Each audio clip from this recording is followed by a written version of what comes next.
From hesitating to speak to helping an entire workplace grow in confidence. Tonight's guest shows what happens when one person decides to step forward and then brings others with her. Hello, everyone. I'm Trisha Mukhopadhyay, your District 38 PR Manager. And this is Voice That Inspires, our storytelling series where Toastmasters share the moments that shaped their voice and their confidence. Every episode highlights a member's journey of courage, growth, and transformation.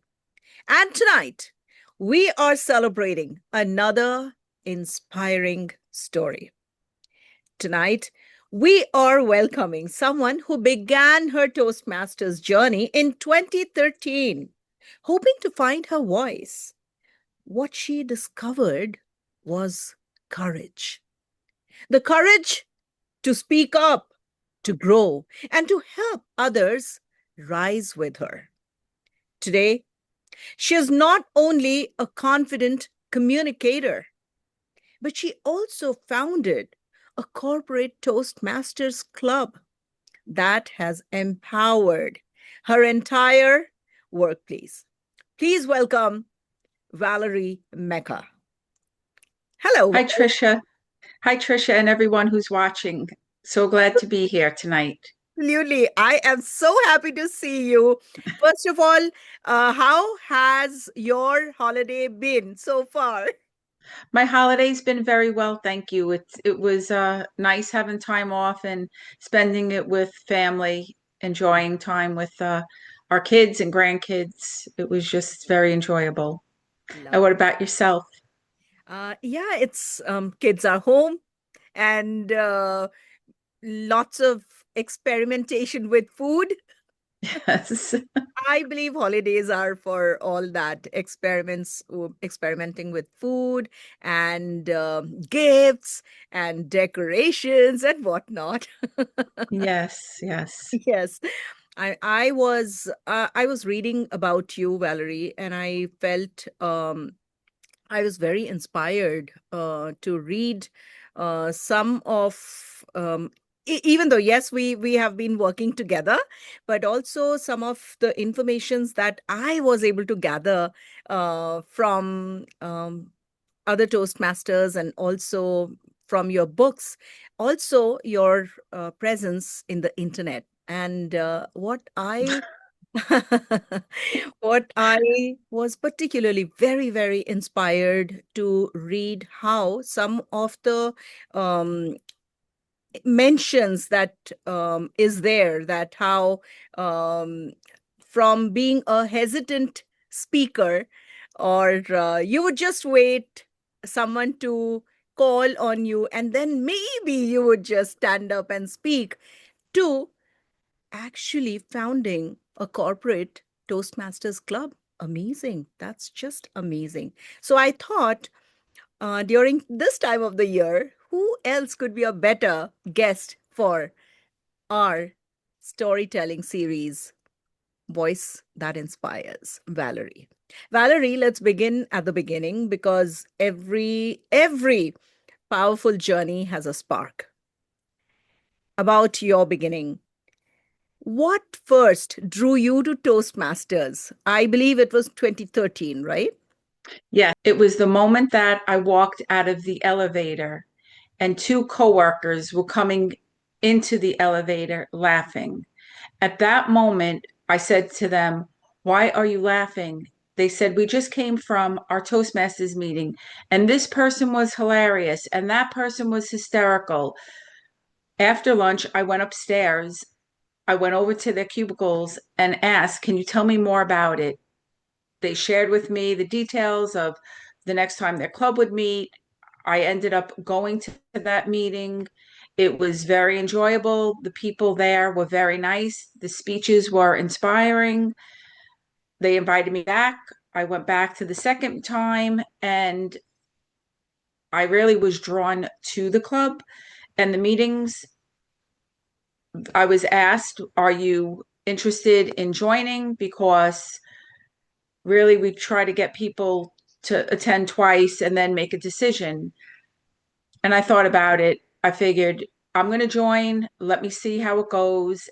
And I have grown tremendously. I'm so grateful that they suggested I make a decision instead of straggling along like some other people may choose to do, because then I had some skin in the game. I knew that I had to step up and not just be someone in the audience, but be someone that would be more active and take action. And right away, they asked me to be the art counter. Excellent, because I read somewhere that, of course, before Toastmasters, um, that you waited to be called, or sort of, if we can put it this way, hesitant to speak on your own. But you joined, you decided to join, and you just showed your initiative, and now you were more drawn towards speaking up, getting up, showing your leadership. That actually brings me to a question which I always think about, that some say that leadership is to be learned, to be developed, and some say it's an inborn quality. And what I see here is it inborn, or you can actually develop on your leadership skills? I believe that it's a little bit of both, because I do believe that people do have some percentage of leadership instilled in them, but then it's just a matter of where they're going to be a leader and if they're going to move forward in it, or are they just going to sit with that talent and let it just be buried. For me, I was put into a club where three people were competing to be DTM at the moment when I was first becoming a member. ETM is this Distinguished Toastmaster. so that's a level one achieves after certain um, level of leadership they have shown in as far as communication is concerned. Am Yes, the Distinguished Toastmaster requires a person to fill so many officer roles, present so many different speeches, be an area director or someone at a higher level than just inside their club, which I had no intention of doing that. I had none, but the area director at that time happened to come to the meeting the two times that I was giving speeches. She knew that I was a fairly new member, and then she started talking to me. She came over and she said, if you do this, this, and this on this communication level and these things on the leadership, you would be eligible to complete and become a DTM. It really wasn't on my radar at the time, but when I saw that the speeches I was giving was impacting people, that was the draw. Again, I joined only for one purpose, myself, not to do all these things, not to be NJOIT's club founder, not to do half the things that I ended up doing in that club, being in a club contest, the area contest, being an area director, going to 6 different clubs and overseeing 142 members. But all of this really helped me expand Mhm. my wings. I met so many people at the district meetings, the contests in the public and in the private sector. So what was that moment when you felt that now it's time, I have to go beyond the speeches and the evaluation. I have to not only not just me, but everyone around. So what when was that moment, and what was that moment? It was when it was time for the new set of officers to be decided upon. I really wanted to be an officer to help the club, I looked at the paper so many different times to see how much work does it require and commitment, because I wanted to make sure that if I committed that I would do what I'm supposed to do. I decided to be the VP of public relations.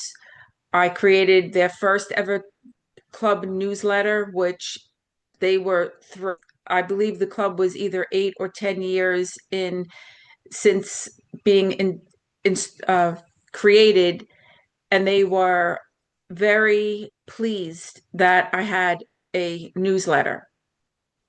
And then I That's updated the website. And what I see very interesting, some books as your background. Um, I do have a question on that, but before that, I'm very inquisitive about learning if it is only Toastmasters, like the safe zone, comfort zone that you have been speaking, or is it outside of Toastmasters you have expanded as well? Outside of Toastmasters, I've spoken at the AGA 2 different times. I speak in ministry in different churches. It's really, I've really grown because of Toastmasters. I've taken on a leadership role in my unit, at my workplace, training people. The list goes on and on. Various events, and you do you do so is how do you see that Valerie who was hesitant in speaking, and now it seems, now my second question comes in, that you're all over, as I see the books have written Valerie name on them. So please tell us something about these, your background, the virtual background. The virtual background. Well, in a little before 2020, I I've been writing books since about maybe 2014. I started writing a book actually on how Toastmasters changed my life and how it impacted me. But then as time went on, I wanted to learn how to pray the Bible. What I ended up doing is writing a book on prayer. And I felt like that was a more important book to publish first, because many people don't know how to pray the scriptures. And that was something that the Lord had taught me how to do, because that was something that I did not know. And I was in a church and in classes where people knew how to do that fluently. Therefore, I looked at it as, if I don't know how to do it, there's many other people that don't. So let me put it in print, and then people can have the option to learn by the book through how I've learned. Um, so in your does Toastmasters, the is it only the speeches in Toastmasters, or there are other ways that you have learned in Toastmasters that has helped you in organizing your thoughts and writing them down? And well, you have these books written down, learning and then sharing. So, has that helped you? And we'd like to hear about that. Yes, what I first didn't like with Toastmasters was learn as you go. When they asked me to be the counter, I had no script. There was no information for me to perform that function in my eyes to the best of my ability. And that made me feel uncomfortable. There were other roles, such as an evaluator, but a timer, all these different roles in the meetings, but there wasn't really a booklet for that. What I chose to do is create a booklet that had scripts, had tally sheets, therefore the people can use that and understand what is the role that they would be able to perform. And that was when I was in the Treasury Toastmasters. I shared it with the club and they thought it was terrific.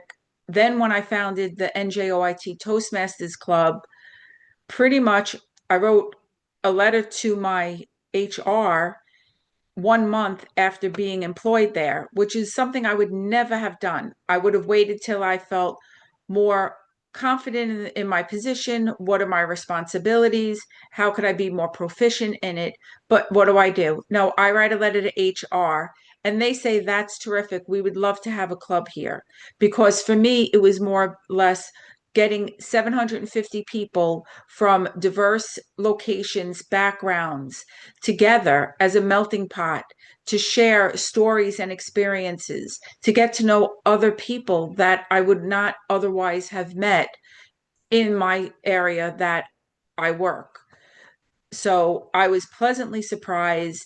And at one point, I was a dual member at both clubs for the Treasury and also for the NJOIT Toastmasters, which then helped me to finish my DTM in less than 4 years, which is a shocker because that wasn't my goal at all. Excellent. Not at all. Very interesting. And I also read in your bio about twice a month lunch. So how can you tell us something about it? How those twice a month lunch support your growth? Well, it actually between the two clubs, it was 4 times a month. It Four was times. four. It was because it was 4 times in my location. I mean, it was 2 times in my location and 2 times in the other location. But then when I had to really focus on my club, then we turned it into 4 times a month because there were some people that were so afraid of speaking in front of 34 members that we created a mentoring program where we would meet on the off weeks and there may be 4 to 5 people there. That gave the less confident members the ability to practice the roles in front of a smaller group Mhm. and then be able to perform in front of 34 members for our regular meetings. And it was very successful. And I sat there and marveled when we were in our club meeting how these people were so afraid. They almost didn't even want to join, but they really did want to join. And I said to them, we will not have you do anything that you don't feel comfortable with. I will hold you by the hand. We will help you grow the way that you feel most comfortable in. And it was amazing. Tears came to my eyes when various individuals got up and performed the way that they performed. That's profound. That's, I believe, as a not only as the founding member or founding corporate Toastmasters club, but also as an individual who herself wanted to wanted to excel as far as communication skills concerned, but you also showed up, stood up, spoke up, and thereby, without most of the times knowing that someone, your surrounding, is getting that inspiration, receiving, as we call it, the vibes. And somehow a change was, as I see it, a change was being created. And what we are in 2025, and I hear from you how from the time you wrote, you created sort of the manual, we would say the manual, right? Yes, yes. And from there, and now we have the education program all digital. Yes. You come from a time when you had to sit down, write everything, pen and paper, I would say. And to hear when we have everything available digitally. So, Valerie, I like to know, how do you see the difference as, um, is it more helpful, useful, or easier for someone aspiring to be a great communicator or a leader? Or it really doesn't matter the tools, or you think that tools are there just to as an additional help, but it is really the person, the willingness, the um that you want to, there's something there that you want to do it. So is it the tool, depending on the tool, that would help, or is it that the individual that that really matters? So I, according be- to you, which one do you think? I believe it's the individual's desire and determination to want to succeed. And regardless if it's something that is online where they can view the training videos or download documents, or if it's a booklet, if someone wants to learn, they will learn. It's the same with the gym. If someone wants to be fit and trim, then they will be determined to do that. It's really how much of a desire a person has. And it's the willingness of feeling awkward and uncomfortable that gives the growth. Because although a person in an audience will still learn because they're watching speeches being given, they're hearing the speeches, they're seeing the mannerisms, the eye contact, but it's much different giving a speech, preparing a speech, practicing it, and trying to incorporate all the different things that we learn in Toastmasters into giving a successful speech. Valerie, communication skill we are talking about. You have learned so much in Toastmasters.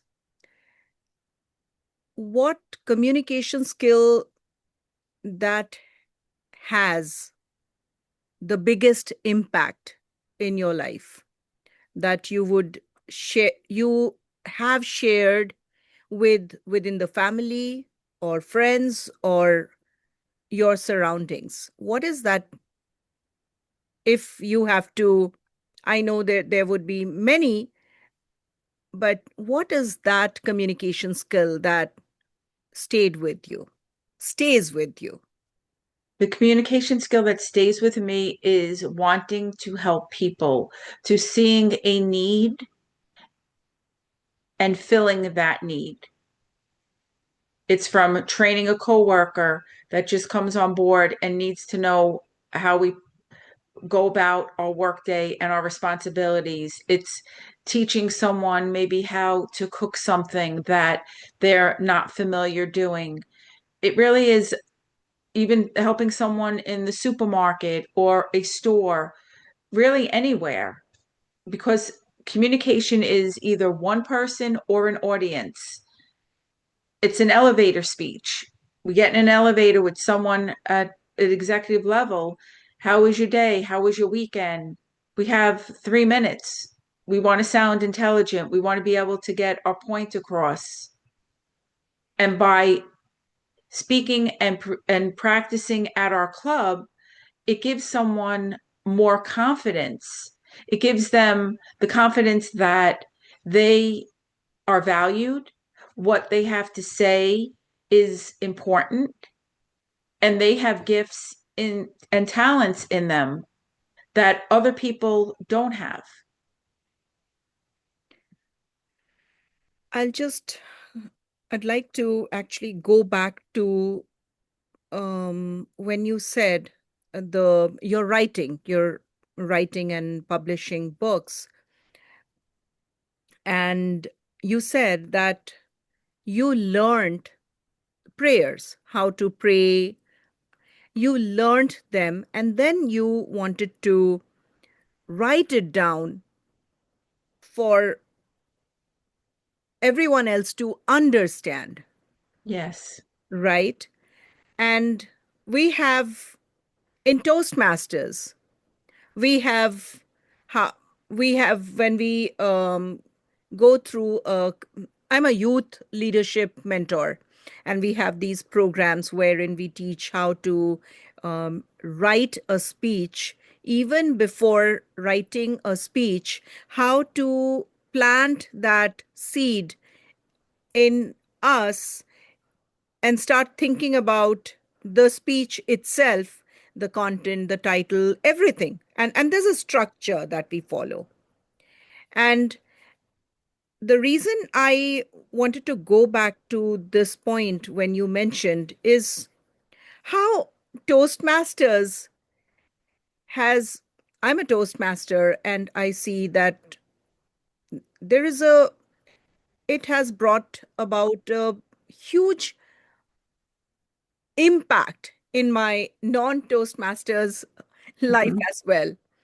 And today I see that all these books, and you said that you started with Toastmasters journey. Yes, I started writing a book on Toastmasters and how I went from fear to fabulous, from a caterpillar to a butterfly, where I was very nervous walking to the club meeting to however long, maybe a year later, to being excited to going to the club meeting, just a different turn, and then taking on a leadership role to saying, well, I don't know how to find a Toastmasters club and charter a Toastmasters club, but we need one here. I saw the need and then did something about it instead of someone should do this. I took the initiative to do it. And I had people that I met along the Toastmaster path to help me get the club chartered. Valerie, we would definitely. Have you shared the Toastmasters book? I love the title of the book. Have you shared in your club or with other Toastmasters? We would love to hear more about it in our newsletters sometime. Well, thank you very much. It hasn't been published, but it is something that I started originally, but I put it on the back burner to produce the prayer book. But now I feel there is a need to go back to it. I'm just waiting on the right timing. And so much has transpired since when I stopped writing in Mm-hmm. that book to Yes, now. yes. We all know District 38's mantra is fearlessly forward. And I see Valerie as one of the best example I could put in fitting this mantra, fearlessly forward. But how do these words resonate with your journey? We could either let fear stop us or stunt us, or we can overcome it because fear, that was one of my speeches, is false evidence appearing real. It's not real. It's something that's made up. It doesn't exist. It's just a hindrance that causes a person to not move forward in something. It's a struggle that they either choose to overcome or not. And just because someone doesn't know how to do something should not be the reason why they don't do it. There's so much information and people out there that they could connect with to help them move forward along the way of what they want to move forward in. Valerie, please tell us something a little bit about your club, the Toastmasters Club that you founded.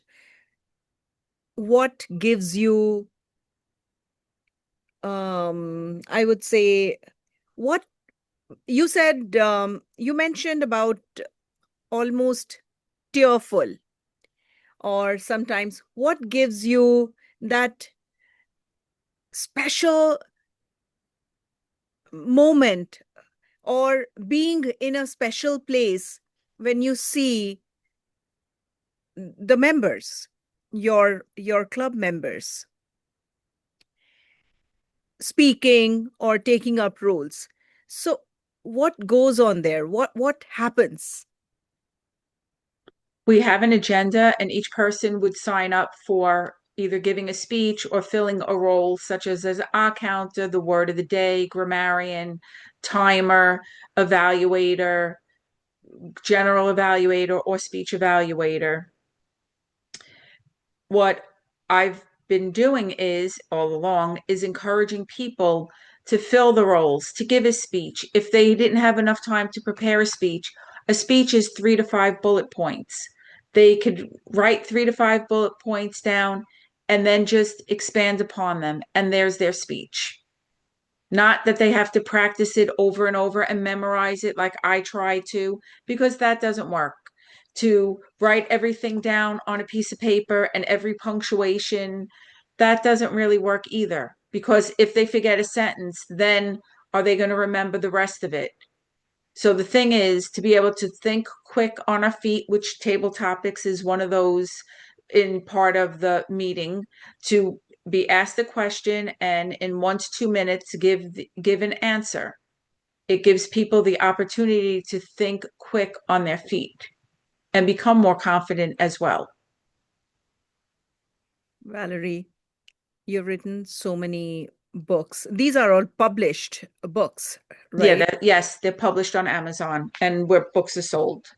So you have yet to publish your Toastmasters Journey book. Yes. And there has so many things been. Now it's different from when you started. So now if you have to write a headline for your Toastmasters journey, or the book that is not yet published, would you write a different title? Or if you're writing a headline for your Toastmasters journey, how would you write that? What would you write? Okay, and I just want to share with you, you did stagger on that. So maybe you want to just ask that question one more time in case you end up using that for the video. Yes, yes, yes. Okay. Valerie, you're a published author, and yet your book about Toastmasters, unpublished. But the book you wrote many years ago. Since that time, a lot has changed for Toastmasters. Now, if you have to Yes. change the title of the book about your Toastmasters journey, what would be the title now? What would be the title now? I would say that the title would be something like You Can Do It or You Can Make It. Transformation by Trying. Transformation by Trying. Very powerful. Your journey, as we all heard, has been an amazing transformation from a hesitant speaker to a wholesome communicator. And I'm amazed. So am I. I'm amazed. So am I, because Yes, it's just amazes me too. because it just really unfolded.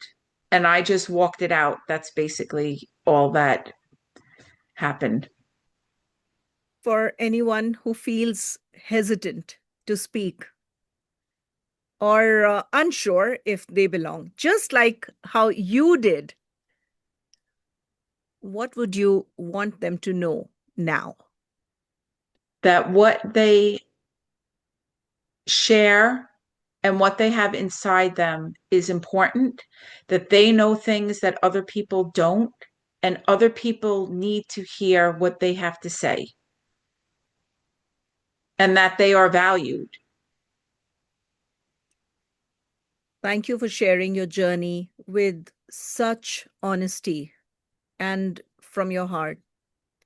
Your story is a reminder that growth doesn't require perfection, just presence, practice, and the courage to take one small step at a time.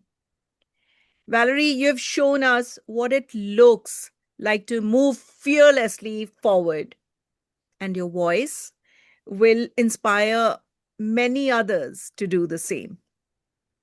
Thank you, Valerie. Thank you. And thank you, Trisha, for having these videos that you will be putting on YouTube, this platform for people to share their story, because we don't know where people came from. We just see where they're at now. We don't know all the transformation that took place and the struggles and challenges that they went through to get where they are now. Thank you, Valerie. And if you are watching this and thinking, I have a story too, I'd love to hear it.